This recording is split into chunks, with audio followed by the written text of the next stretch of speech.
Perek Vav. Perek Aleph and Beis makes two primary points. Number one, that the creation is every second. And number two, because it's Yesh Miyayin and it's not Yesh Miyesh.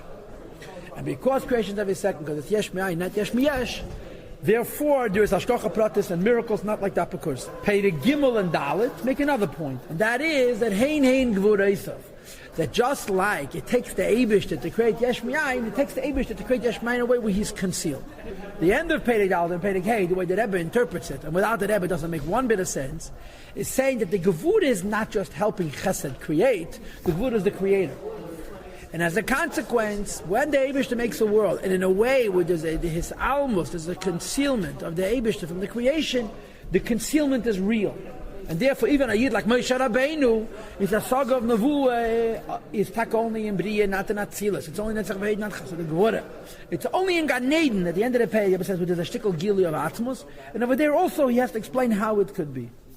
Perek Vav is the new Nukud of Achdus. And the new Nukud of Achdus, Perek Vav, the way I understand it, now of course I could be wrong, is Havayu Ha'alakim. But the Shir of Shabbos is a Hagdom. Havayu Ha'alakim is the Shir of today, Sunday, this Shir here. But Shabbos he gives a Hagdom, and he says like this: V'hine Perek Vav V'hine Shem Elikim Hu Shem Midas HaGvura V'Atzimtzum. The divine name Elikim is the name that denotes Gevura, strength and contraction. Just like Havayid, the Alter Rebbe said in the beginning of Perek Dalet, means Hoiva, and the Yud Moira Latmidas. Remember how he translated Havayid? Havayid means Hoiva creates, and the Yud shows it's creating every single second. Elikim means Simtzum. That's why the Kim is the numerical equivalency of Ateva. It blocks the light from above. That creates and gives life to the world. And it affects that, it appears as though the world is is standing and conducting itself according to Teva, according to nature. Now it says in Chassidus, based on Shalf Chuvas Chacham Tzvi, there's three translations for the word Teva. Number one, nature. Number two, matbeya. Matbeya doesn't mean a coin, it means a mint. Like kol matbeya shtovacham beberachas. A mint is one mold, and you make thousands of replicas in exactly the same mold. What's Teva? Teva is Nisim. But that's from Baal Shem Tov. But since it's the same miracle again and again and again, you think it's predictable. It seems to you like there's a pattern and there's laws. Each individual event is a separate miracle from the Eibishter. The third translation of the word Teva is from the word Tuvu B'Yamsef, immersed and sunk into the sea. Right? When a person is sunk into the water, they can't see what's happening outside. Because you're sunk into the repetitive order of nature, and you're impressed by it, and you argue that natural phenomena are predictable. In other words, it's not the hand of God, but it's a natural progression, conforming to certain laws and patterns, so that immersion prevents you from seeing the Eibishter. Because you're sunk in the repetitive nature of nature, you stop seeing it as the Eibishter, you start seeing it as Shem Elikim. You understand? So Elikim conceals of the Eibishter. Shem Elikim Zen, this divine name Elikim is what we said in the beginning of Perek Dalet. It's a shield and a sheath for the divine name Havaya, which is creating Hoiva, and the Yud is made al Atmidas Lahalim Ha'erev Achayis, to conceal of the light and life, Hanimshech Mashem Havaya, which is radiating from Shem Havaya. Umahava, that creates Mi'ayin from a non-existential state, liation to an existential state. And the effect of Shem Elikim is Shalei Yizgala L'Nevroyim, that it shouldn't be revealed, the Koyach HaInsof, to the creations.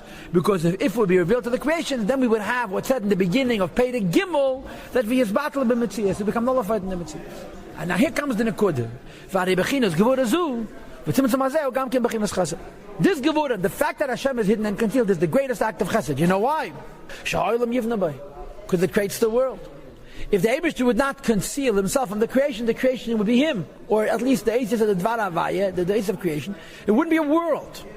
And this is the idea of Gevura that's included in Chesed, meaning to say that this Gevura is not anti-Chesed. This Gevura is pro-Chesed. It's facilitating, it's helping Chesed achieve its purpose. So let's think about this. There's two issues here. The first issue is at the end of Perek Dalet and Hey is saying, don't view Gevura as simply an assistant to Shem Havaya. Havaya is creating. And Gevura is helping. No. Gevura is a partner to Shem Havaya. Just like Havaya creates, Gevura conceals. But the concealment is part of creation, which is the shir we had on Friday and on Thursday, the end of Perek Dalet and Perek Hey. Now we're saying a different Nekudah, that the Gevura itself is chesed, because you need to have a world. And the only way there could be a world is there's a tzimtzum of the Eibishter. So the Gevurah is actually being kind. You know why you could do Torah mitzvahs? Because Hashem is hidden. If Hashem will be revealed, you couldn't do Torah mitzvahs.